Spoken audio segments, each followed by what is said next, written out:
Generally, people think of the Baton Rouge Food Bank, but we are really, truly the greater Baton Rouge Food Bank.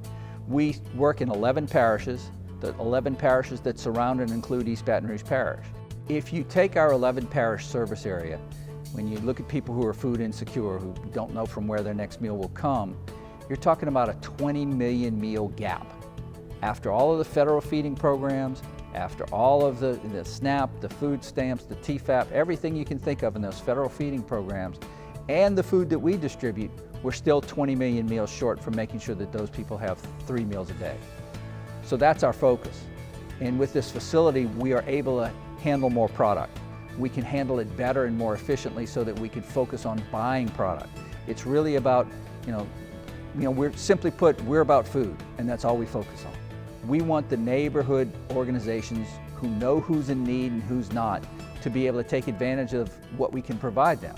So our focus is to gather food, almost like a wholesaler, if you will, to gather food and to distribute that food to our over 120 member agencies who are in the neighborhoods, who are on the front lines of the battle of hunger, and get them the food and let them have the impact. We serve over 300 families a month.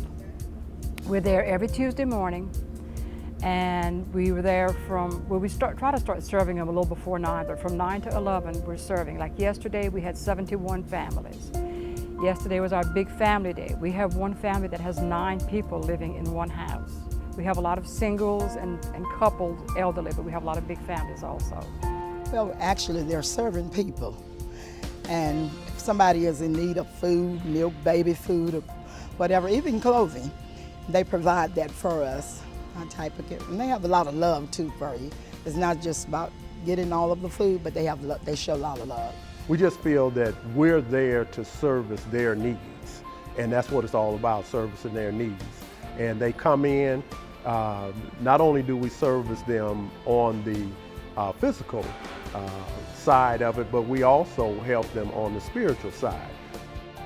We rely on 3 things to be successful. We're sort of like a 3-legged stool, and without any one of those legs, we have trouble and we won't stand. We rely on our donors for funding. We can make a dollar go a lot further than you can with a grocery purchase.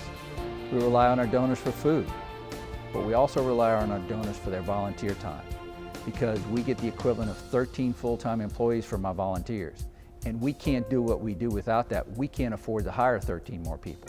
So those 3 things are the keys, the basics of what we need to be successful, and without any one of them, we're in trouble. I always felt like you needed to give back through my Christian faith, and if not through faith, people should give back just civic duty, trying to lessen the cost for services so that the money can go directly to the food product. To be able to acknowledge that there's somebody sitting across the table from you who is willing to give up their time. Most of these people are volunteers who are compassionate to that situation. That's what impressed me more than just receiving the material that they're providing, is the fact that this human being is giving far more than just another meal.